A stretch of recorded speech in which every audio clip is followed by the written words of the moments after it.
je souhaite faire passer deux messages principaux. Le premier message, c'est que le secteur énergétique et le secteur climatique fait l'objet d'injonctions politiques, mais malheureusement dans un contexte de déficit prospectif.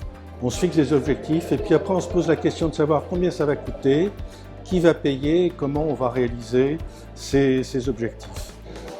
Donc là, il y a quand même une responsabilité forte d'un certain nombre d'acteurs qui développent des publications qui n'ont aucun sens.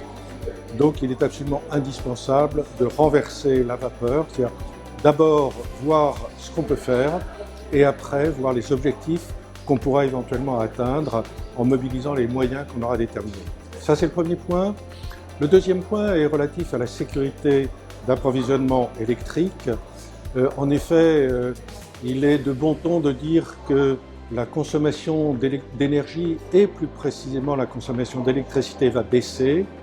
Or, ce n'est pas le cas, puisque tout le monde convient qu'il y aura une électrification massive du mix énergétique. Et donc, ça pose le problème de la sécurité. Sécurité d'approvisionnement, ça veut dire éviter les blackouts, en termes clairs.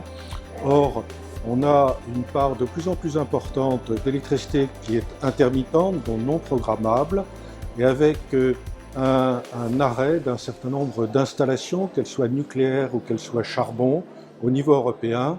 Et donc, la sécurité d'approvisionnement n'est pas un acquis, et même le secteur électrique, en France et en Europe, devient de plus en plus fragile. Voilà les deux messages que je souhaite passer.